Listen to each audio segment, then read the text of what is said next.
Contact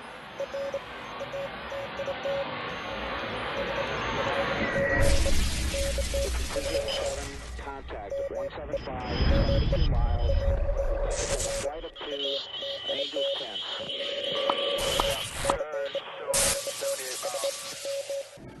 I think we're going to do a couple of questions from the audience as well. Is that where we are now, I think? We've got a microphone over here. Into the mic so you'll be on TV. Okay, thank you. I was wondering if you could please comment on the mapping of dark matter and how it's being done and what you think dark matter might be. Okay, dark matter. You may not know, or maybe you do, that 85% of all the gravity of the universe has a source that is completely unaccounted for. We look around at all the electrons, protons, all the favorite particles that comprise us and Earth and the sun. We find them, we know where they are. We know how to detect them. And when we do, and we look at the gravity that they exhibit, that's like 1/6 of the gravity that's actually exhibiting itself out there in the universe. We don't know what's causing it. So we have this placeholder term called dark matter. We don't know if it's matter. There are many of us who assume it for other cogent reasons, but we don't know if it's matter. So we could have just called it Fred, all right? It's just a placeholder term, okay?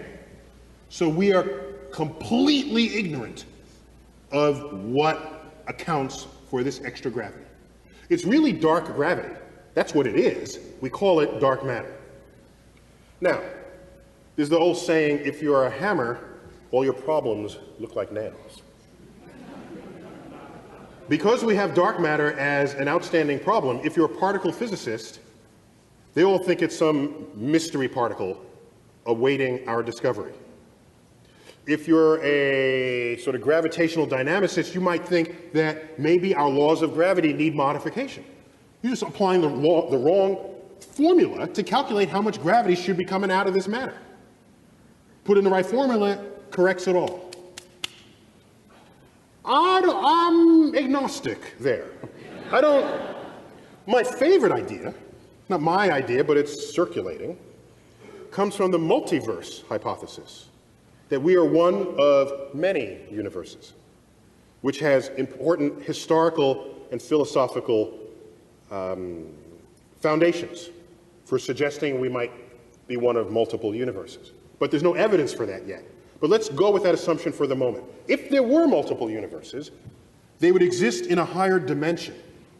So you'd have these universes coexisting with us in a higher dimension, not intersecting. It turns out, if you do the calculation, gravity can permeate the membrane of one universe and be felt across the membrane of an adjacent universe. So it may be that what we're calling dark matter is regular matter in a parallel universe whose gravitational field we are feeling. And so it's not always wrong to hypothesize. It's not always wrong to hypothesize things that you cannot measure directly, because you may be able to measure them indirectly. You can hypothesize that a bear is walking around your cottage in the mountains, even if you've never seen it, because after a snowfall, you see bear prints outside your house. Okay, well, okay, maybe that's an imposter. But then you see like a big pile of bear poop, okay? And so now you got it, all right? And so now you don't have to have seen the bear to suggest to yourself that maybe you should move somewhere else. So there are forces of nature that can reveal themselves without actually seeing them directly. That's my favorite hypothesis, but I'm not like lobbying for it. I just think it's the coolest among the hypotheses suggested. So that's dark matter, and whoever discovers what it is, that's a Nobel Prize waiting to be handed, right there. And that's not the same thing as dark energy. Well, it's not the same thing as dark energy. That's another aspect of the cosmos about which we are completely dumb stupid. There is 4 times as much dark energy as there is dark matter, of which there's 6 times as much of that as there is the matter that we know and love. So we only understand 4% of that which comprises the entire cosmos. So you can't be an astrophysicist and be big-headed about it, because we are staring ignorance in the face. And dark energy is, this is this pressure that exists in the vacuum of the cosmos that takes our expanding universe and has turned it into an accelerating expanding universe. The gravity of all the objects want to sort of slow things down. The dark energy is speeding it up. We don't know what's causing it. And it'll very shortly completely overrun all the power of the gravitational force there is in the universe. And all the galaxies of the night sky will accelerate to beyond our horizon. And cosmology as we know it would cease. And the cosmologists of the future, since they will have no galaxies to gaze upon, because the expanding universe took them out of our horizon, all the universe will simply be the stars of the Milky Way galaxy of the night sky. And they will look at old texts from previous years, and they will say, oh, this is what people used to say about the universe, about the galaxies that were in the night sky. Had there not been these books telling them about what used to be there, there would be no understanding of a Big Bang or cosmology or of the origin of the universe. So, there you have it. Oh, by the way, and so dark energy, since we don't know what that is, that could be just like, we have Fred and Ethel, right? Dark matter, dark energy, they're just placeholder words. We have no idea what they are. Some of us know even less than others. Go ahead. Yes, sir. My question is, even in your talk just now, where you talked about being pulled down into the black hole, and what in the reading they talk about this, I thought the black hole was like this minute, minuscule point, right? And there's not a down into it. So if you have an accretion disk, from what I've read, you show an accretion disk and being pulled into that, and it's all coming in a circle. What happens if you be flying over top of it and look down? In other words, what's below and above that plane that disk is on, or the galaxies that are not spiral like ourselves, do they have an accretion circle, or how does that work? You mean accretion sphere? Sphere. Yeah. Does this bring angst to you? It's because you were kind of like getting all gesticular there, and I worry maybe you don't sleep well at nights until this is resolved. I should preface this by saying I'm very pleased you are all here this evening, because I don't know if you knew the numbers, but there's about 6,000 astrophysicists in the world, and there's about 6 billion people. If you divide those two numbers, you get 1 in a million. So if you ever have the occasion to be in the company of an astrophysicist, that's the time to ask all your questions, because you never know when that will happen again. Okay? Just want to let you know. All right, so.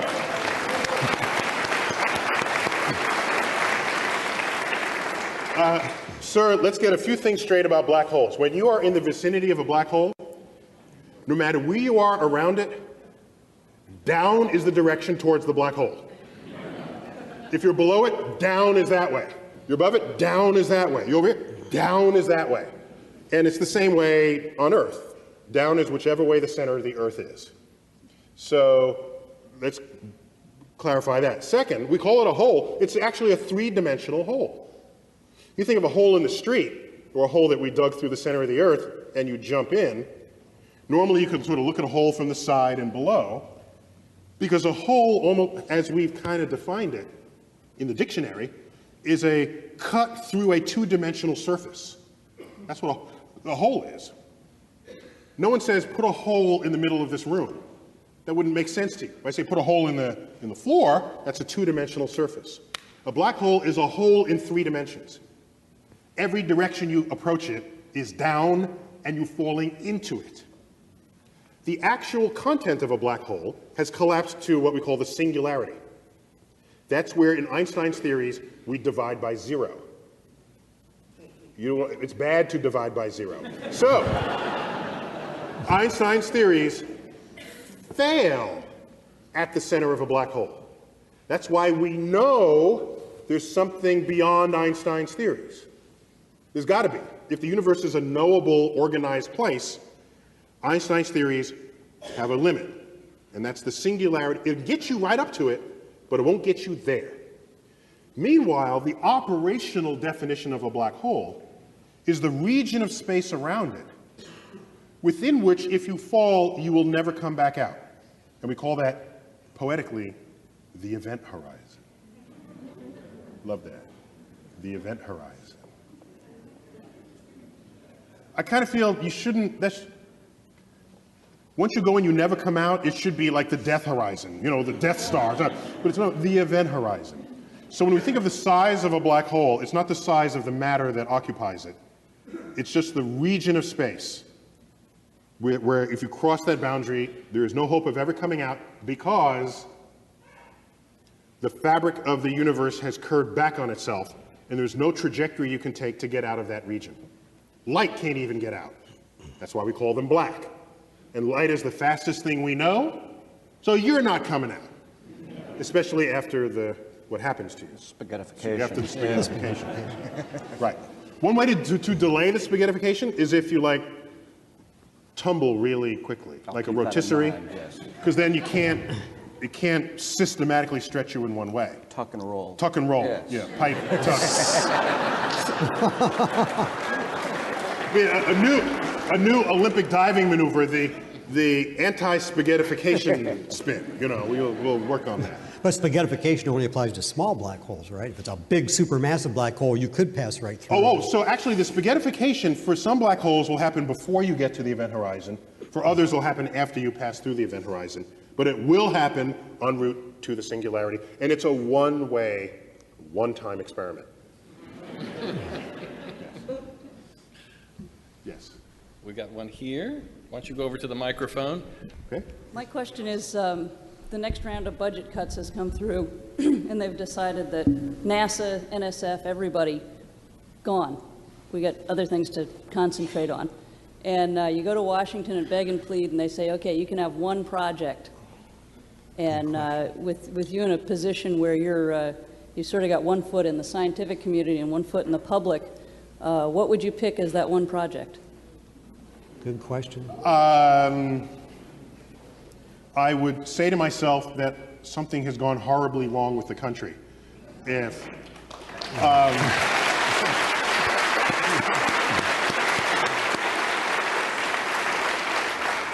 the country cuts the budget of all its science agencies, which in that case would be the NIH, which funds health, the National Science Foundation, which funds the major branches of science that you learned in high school and in college, NASA, which funds our dreams, as far as I can describe it.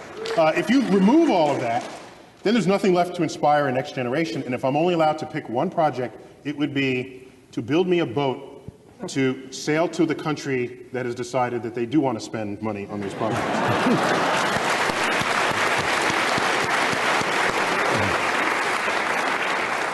And I don't know if boats have rear view mirrors, but there will be America in the rear view mirror as people move back into the caves. I think we've got a student over here. Yeah. Can someone help him get the mic down to his, there we go. Will like a black hole be able to suck in another black hole? Ooh, good question.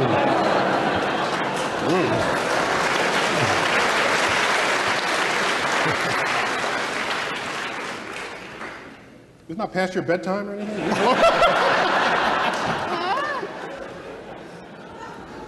Can I ask what grade you're in? And tell me your name, too. Second, and my name is Clayton. Oh, your name is? Clayton. Clayton. Hi, Clayton. You're in second grade, and you're thinking about colliding black holes? You belong in, like, 12th grade, okay? Go tell your teacher I said, put you in 12th grade, okay?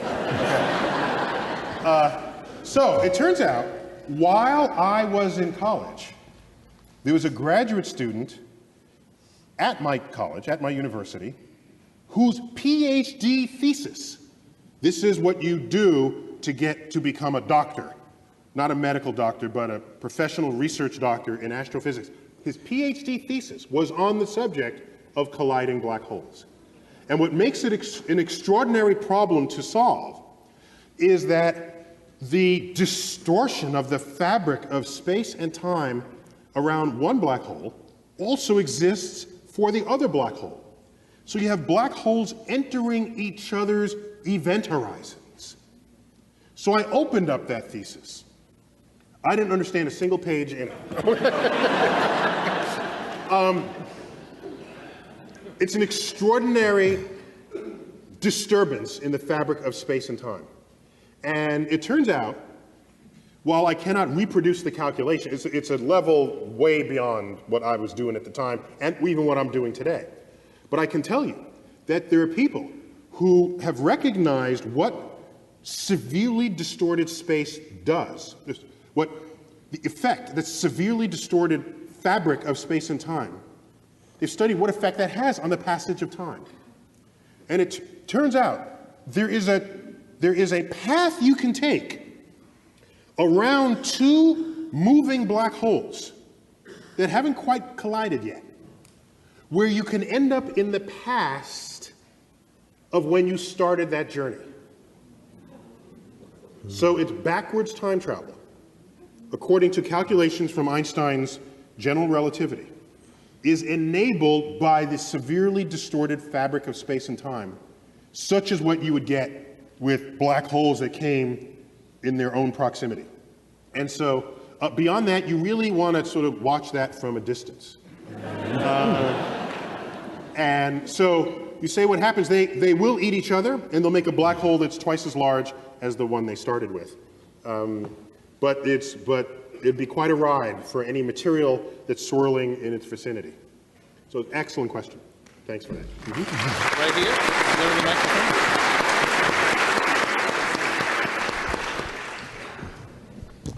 That gives new In the meaning movies. to the phrase, kick you back into the ice age. Oh, yeah, kick you back before you were born.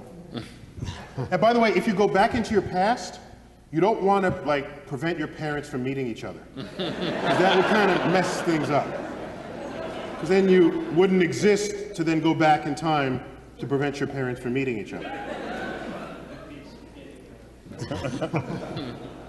Yes. My question to you is, Arthur C. Clarke just died, and of course, he was a great scientist before he was a great science fiction writer. And I have a feeling that any science fiction movie you see, you'll be unhappy with. So how about writing one?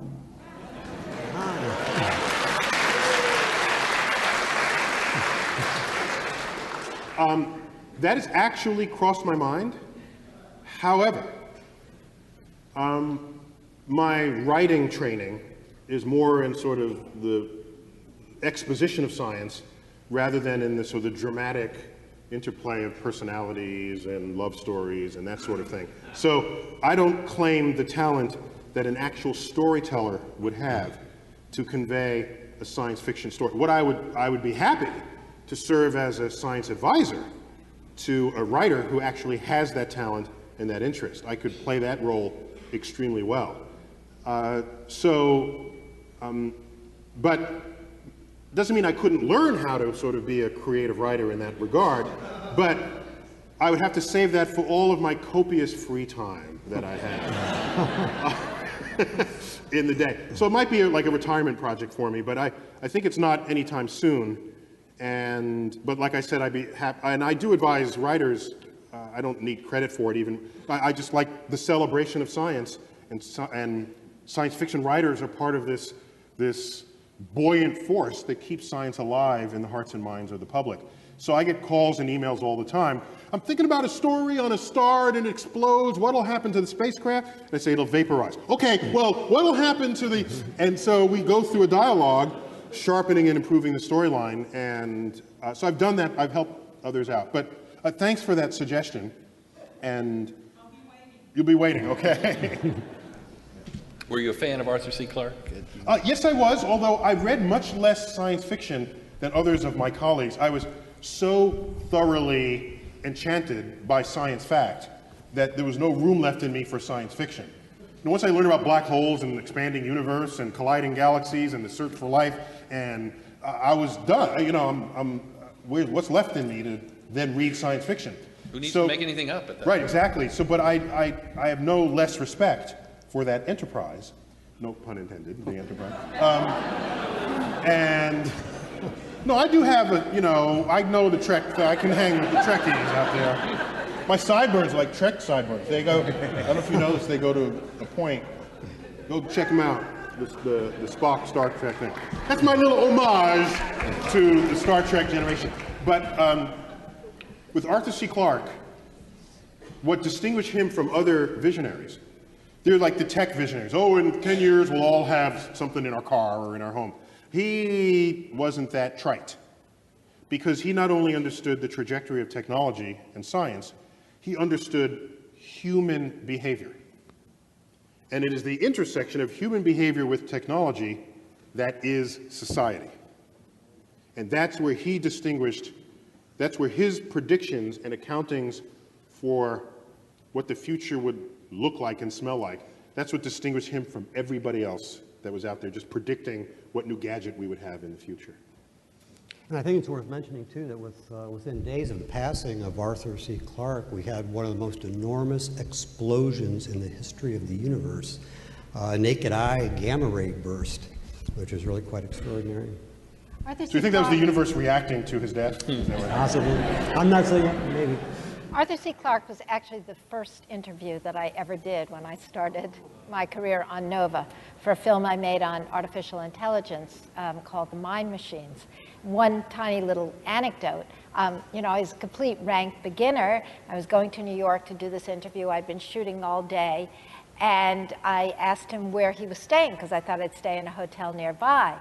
And he said that he stayed at the Hotel Chelsea, way downtown in New York. Now, the Chelsea is not really all that pleasant a place. In fact, many people have called it, even though many literary works have been written there, including Under Milkwood, it's kind of a flop house. So, but I didn't know what it was. I didn't live in New York, so I went down there. And the night before this interview, when I should have gotten a great rest, I was sleeping in a room with 12 unmade beds. It was really kind of a creepy place, but Clarke was completely made up for that. He wrote 2001 there and many other of his books, and he had a sentimental tie, as many authors do, to the Chelsea. That's why he stayed there. He was a fantastic interview, fantastic. That's great. That's great. We're starting to wind down, so we've got time for a few more. Do I see some hands? You got to get to the microphone. Who? And the balcony. We need some balcony questions. Why don't you repeat that question? Do I believe in UFOs or extraterrestrial visitors? I'm not authorized to answer that question.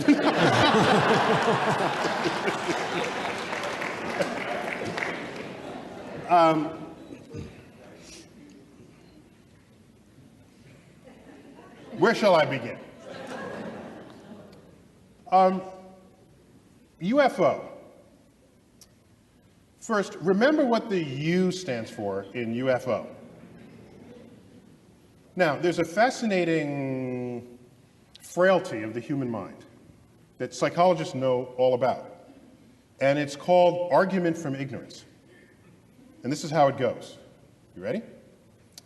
Somebody sees lights flashing in the sky. They've never seen it before. They don't understand what it is. They say, a UFO. The U stands for unidentified. So they say, I don't know what it is. It must be aliens from outer space visiting from another planet. Well, if you don't know what it is, that's where your conversation should stop. You don't then say, it must be anything. Okay? That's what argument from ignorance is. It's common. I'm not blaming anybody. Psychologists know all about it, and it may relate to our burning need to have to know stuff because we're uncomfortable steeped in ignorance. You can't be a scientist if you're uncomfortable with ignorance, because we live at the boundary between what is known and unknown in the universe. Unlike what journalists write. You ever see journalists? Any journalists here? You go to journalists. You go to journalists. All articles about science discoveries begin. Scientists now have to go back to the drawing board. as though we're sitting up in our office, you know, masters of the universe. It's like, oops, somebody discovered something. No, we're always at the drawing board. If you're not at the drawing board, you're not making discoveries. You're something else. So, the public, it appears, seems to have this burning need to have an answer to what is unknown. And so you go from an abject statement of ignorance to an abject statement of certainty. So, that is operating within us. Let's start there. Second, we know, not only from research in psychology, but simple empirical evidence in the history of science, that the lowest form of evidence that exists in this world is eyewitness testimony. Which is scary because that's some of the highest form of evidence in the court of law. But we know from second grade, where's my guy from second grade? Get up to the microphone for a minute. Grab the microphone. Grab the microphone. In your classes, have you done the famous experiment where you play telephone and you line up all your kids in class and one person starts with a story and then you hear it and you repeat it to the next person and the next person? Have you done that in class yet? Yes. You've done that experiment? Because what happens by the time you get to the last person and they retell the story? What happens? It's like completely different. It's completely different. Completely different, okay? Because the conveyance of information was relying on eyewitness testimony, which in that case is ear witness testimony. And so, thank you. So we know that. So he knows it. He's in second grade. All right. So, actually, he should be in 12th grade, as we've established. So now, it wouldn't matter if you saw a flying saucer. In science, even if you have something less controversial than a flying saucer, if you come into my lab and you say, you got to believe me, I saw it, and you're one of my fellow scientists, I say, go back, go home. Go back until you have some other kind of evidence that's not just you saw it. Okay? Because human perception system is rife with all ways of getting it wrong. Okay? But we don't like thinking of ourselves that way. We have high opinions of our human biology when in fact we should not. I'll give you an example of how it reveals itself. We've all bought and enjoyed books called Optical Illusions, right? Well, we all love optical illusions, but that's not what they should call the book. They should call them brain failures, okay? Because that's what it is. It is a complete failure of human perception, all right? All it takes is a few sketches that are cleverly done. Your brain can't figure it out, all right? So, we are poor data-taking devices. That's why we have such a thing as science, because we have machines that don't care what side of the bed they woke up in the morning, don't care what they said to their spouse that day, doesn't care whether they had their morning caffeine. They'll get the data right, okay? So, maybe you did see visitors from another part of the galaxy. I need more than your eyewitness testimony. And in modern times, I need more than your photograph, which Photoshop probably has a UFO button today. Like, stick it in, right? So, on your computer. So, here's what you do. I'm not saying we haven't been visited. I'm saying the evidence thus far brought forth does not satisfy the standards of evidence that any scientist would require for any other claim that you're going to walk into the lab with. So here's what I recommend. Here's what I recommend. Next time you're abducted, because I'm ready for this. I'm ready, okay? I get abducted, I'm ready, okay? So you're there, you're like on the slab, because they always do like the sex experiments on you, on the flying saucer. So there you are, and they're poking at you. Here's what you do. You ready? You tell the alien, you're gonna be alien for this, right? So you're poking me, all right? So then I say, Finally, I'm on this side of the equation. Okay, so I say, hey, look over there. And then he looks over there, you quickly like snatch something off the shelf, put it in a pocket, and then lay back. All right? Then you're done, you come back, and say, look what I got. Okay, I like stole the ashtray off the shelf of the flying saucer. And then you bring that to the lab. And it's not about eyewitness testimony at that point, because you'll have something of alien manufacture. And anything you pull off of a flying saucer that crossed the galaxy is going to be interesting, okay? Because even objects within our own culture. I got this device here, okay, the iPhone. 10 years ago, they would have resurrected the witch burning laws had you pulled this thing out, okay? And that's in our own culture.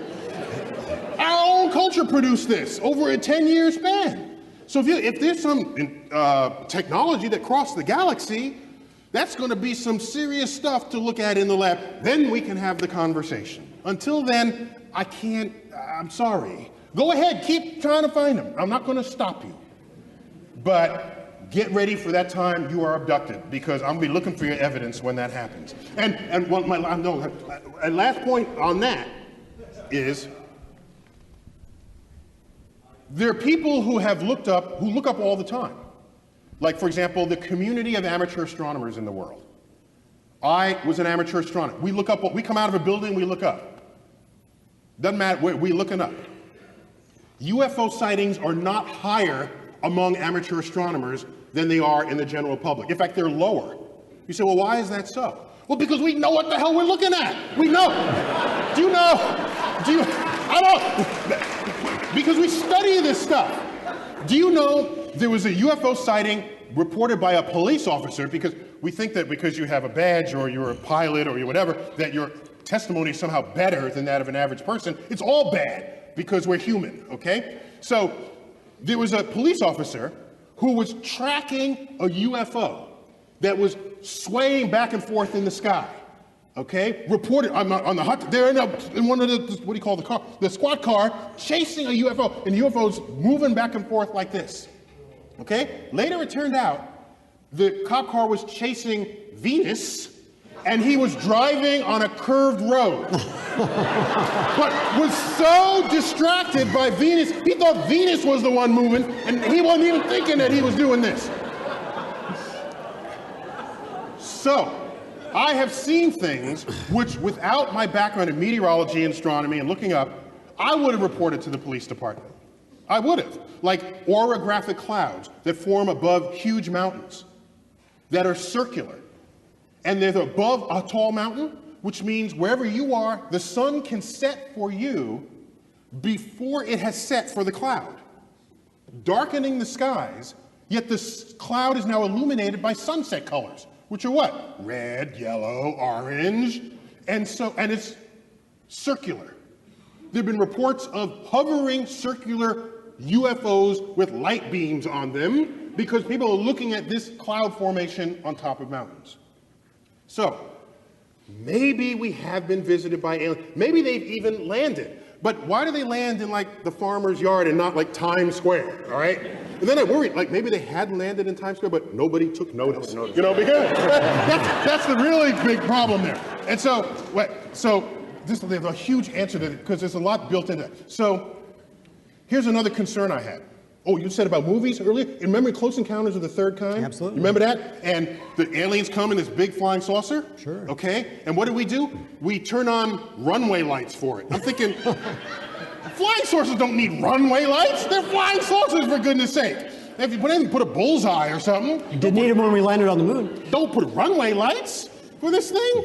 Then, well, you go to Roswell and there's like crashed flying saucers. I'm thinking, if the alien came across the galaxy and couldn't land a damn spaceship, I don't want to meet the aliens. They're stupid aliens, all right? You at least land on Earth, for goodness sake. Don't tell me you came across the galaxy, you can't land on Earth. Go home. Bring me somebody who can, then I'll have the conversation. Anyhow, so those are my opinions on the subject.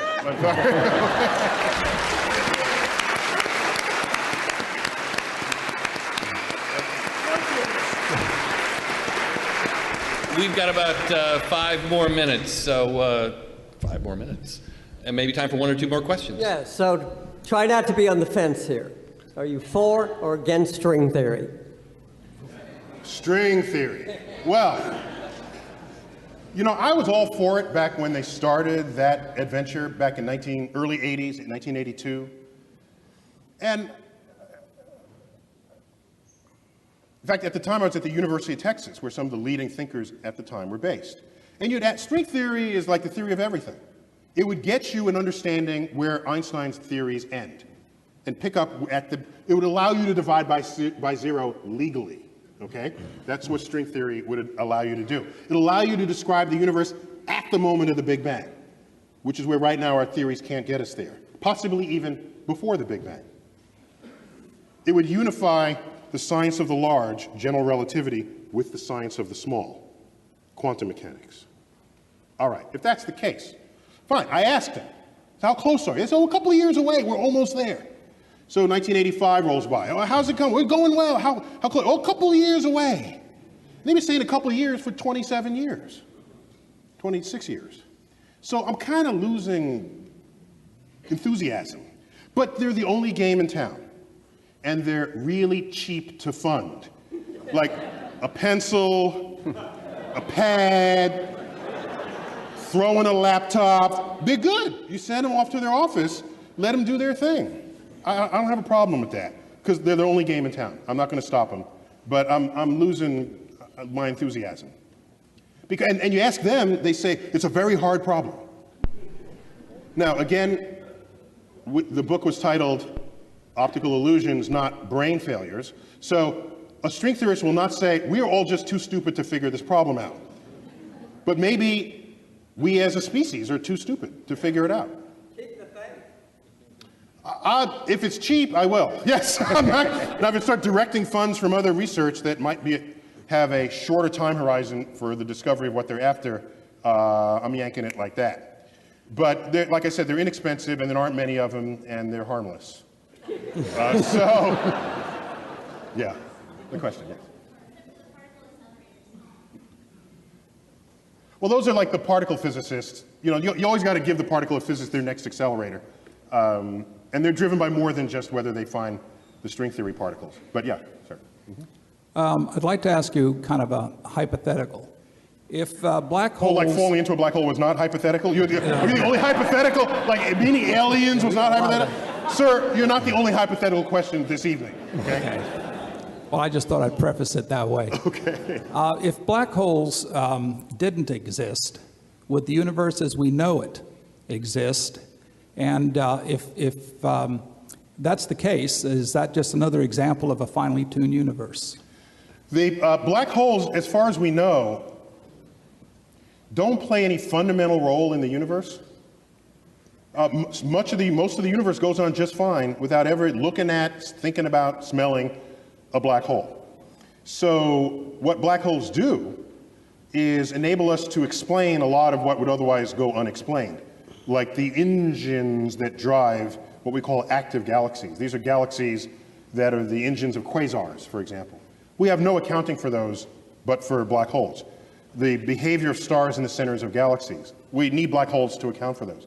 But if you took away all those black holes, it's not obvious the universe would care at all. It would still could happen just the way it did. So they're rare enough so that it's hard to think of them as fundamental. Except that maybe that's where the dark matter... Can you get closer to the microphone? Oh, except that maybe that's where the dark matter is? Oh, well, yeah, because black holes are dark and things. However, we've already counted for all the black holes in the ordinary matter part. And then, because black holes are ordinary, they do things to light, and dark matter does not interact with matter or energy or light or anything that is in our universe in any way at all. It's as though we're not even there. It's quite embarrassing, actually, but we're completely ignored by it. So in no way could, say, like nano black holes or micro black holes account for the missing matter? The nano black holes would evaporate very quickly, and we would see them explode. We would see sort of bursts of those around the universe, and we don't see that. So nano would be small. That's how you're using that adjective.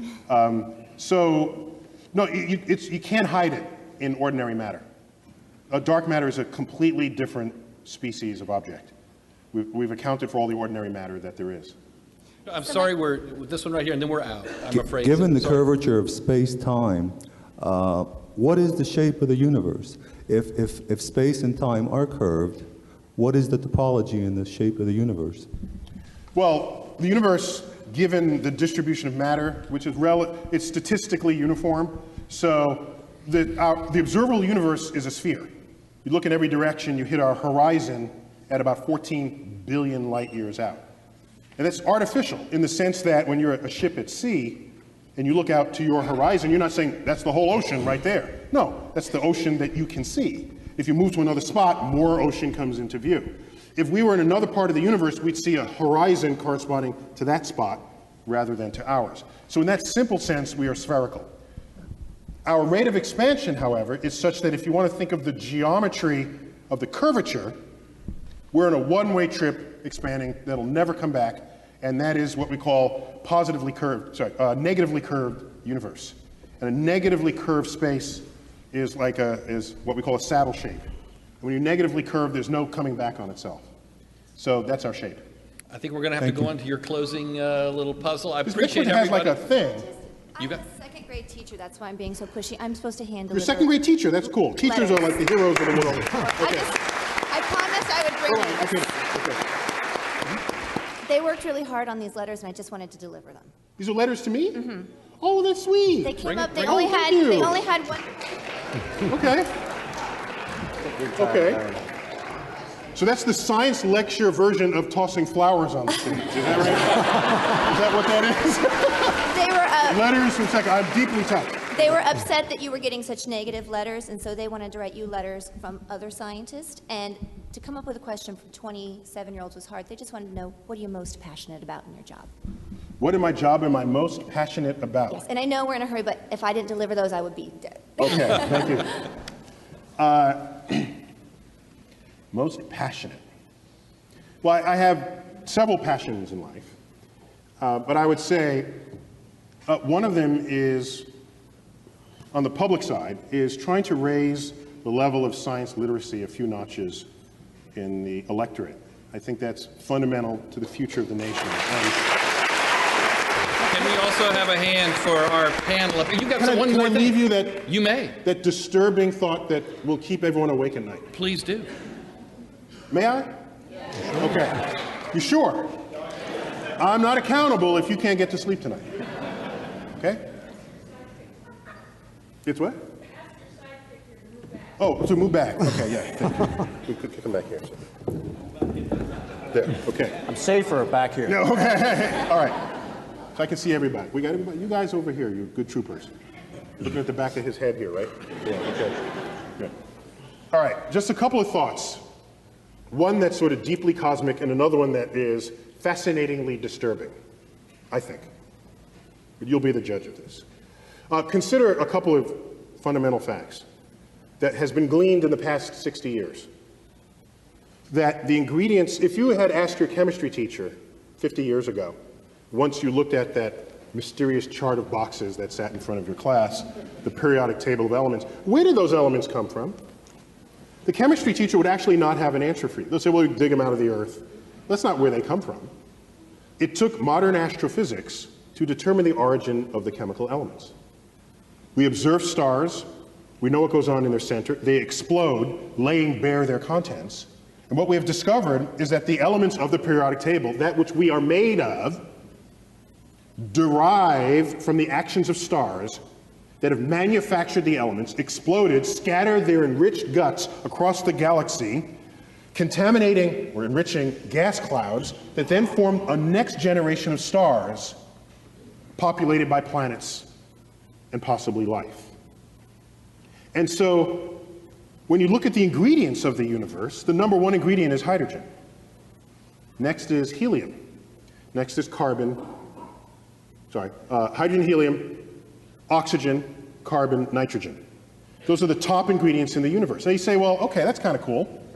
Well, and you look at Earth, because we like thinking of ourselves as special, we say, oh, we're special.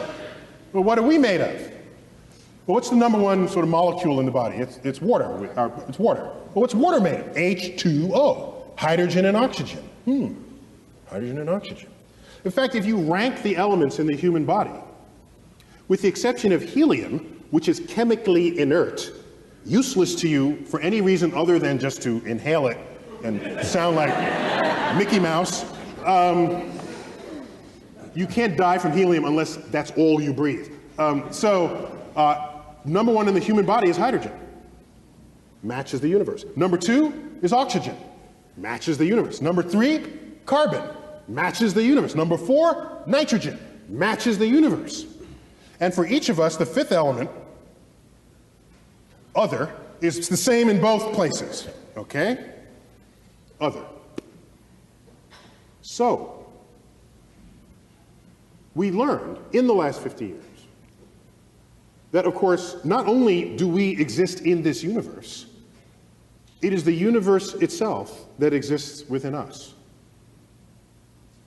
And had we been made of some rare isotope of bismuth, you would have arguments, hey, we're something special. But there are people who are upset by that fact, saying, well, that mean we're not special? Well, I think it's special in another kind of way. Because when you look up at the night sky, it's no longer we're here and that's there. It's that we are part of that. And that association, for me, is actually quite enlightening and ennobling and enriching. In fact, it's almost spiritual, looking up at the night sky and finding a sense of belonging, given what we've learned about the night sky. And so now we have ourselves. Now, are we alone in the universe? We're made of the most common ingredients there are. And our chemistry is based on carbon. Carbon is the most chemically active ingredient in the entire periodic table. If you were to find a chemistry on which to base something really complex called life, you would base it on carbon. Carbon is like the fourth most abundant ingredient in the universe. Isn't that rare? You can make more molecules out of carbon than you can all other kinds of molecules combined. So if we ask ourselves, are we alone in the universe? It would be, in spite of my diatribe about UFOs, I tell you in the same breath that it would be inexcusably egocentric to suggest that we are alone in the cosmos. The chemistry is too rich to declare that. The universe, too vast. There are more stars in the universe than grains of sand in all the beaches of the world. There are more stars in the universe than all the sounds and words ever uttered by all humans who have ever lived. To say we're alone in the universe. No, we haven't found life outside of Earth yet. We're looking, haven't looked very far yet. Galaxies this big, we looked about that far. But we're looking. And how about life on Earth? How is it hard to form? Just because we don't know how to do it in the lab doesn't mean nature had problems. So it may be, given that information, that given the right ingredients, which are everywhere, life may be inevitable, an inevitable consequence of complex chemistry. If that's the case, we look around our own solar system, we look at Mars. All the evidence suggests that Mars was once a wet, fertile place, an oasis. There are dried riverbeds and floodplains and river deltas and meandering rivers. It's all bone dry now. Something bad happened on Mars. Some knobs got turned in its environment that left it the way it is right now. Some bad knobs got turned on Venus too. Runaway greenhouse effect. You saw the clip on that. 900 degrees Fahrenheit on Venus. Some knobs got turned there too. People say, why spend money up there when we spend it? Because up there we might learn about down here, okay? I don't want a runaway greenhouse effect here. Venus is the best example in the solar system of a planet gone bad. Let's learn about that first. So, it turns out we learned that asteroid impacts, when they hit, can cast rocks in the surrounding areas into space with escape velocity, so they never come back to the planet from which it was launched. If Mars was wet and fertile before Earth was, as all evidence suggests, and if Mars had life before Earth had life, it is possible for there to have been bacterial stowaways in the nooks and crannies of the rocks that were cast into space. There's some hardy bacteria that we already know exists on Earth. Survives extreme temperatures, pressures, freeze-dried, reconstituted, radiation. The hostile environment of space would be nothing to some of these bacteria. It may be that life on Earth was seeded by bacterial stowaways on rocks that were cast free from Mars. This is a plausible scenario that's called panspermia, the transference of life from one planet to the next. If that's the case, that makes all of us descendants of Martians. I want to alert you in advance. Now, let me give you a disturbing thought. A fascinatingly disturbing thought, and we'll leave you on that note.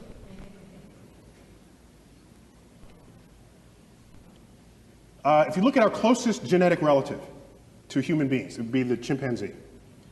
We share like 98+% identical DNA. We are smarter than a chimpanzee. So let's invent a measure of intelligence that makes humans unique. Let's say intelligence is your ability to like compose poetry, symphonies, do art, math, and science, let's say, okay? Let's make that as the arbitrary definition of intelligence for the moment. Chimps can't do any of that. Yet we share 98, 99% identical DNA, okay? The most brilliant chimp there ever was maybe can do a little bit of sign language. Well, our toddlers can do that. Toddlers. So here's what concerns me deeply. Deeply. Everything that we are that distinguishes us from chimps emerges from that 1% difference in DNA. It has to, because that's the difference. The Hubble telescope, these that's in that 1%. Maybe everything that we are that is not the chimp is not as smart compared to the chimp as we tell ourselves it is. Maybe the difference between constructing and launching a Hubble telescope and a chimp combining two finger motions as sign language, maybe that difference is not all that great.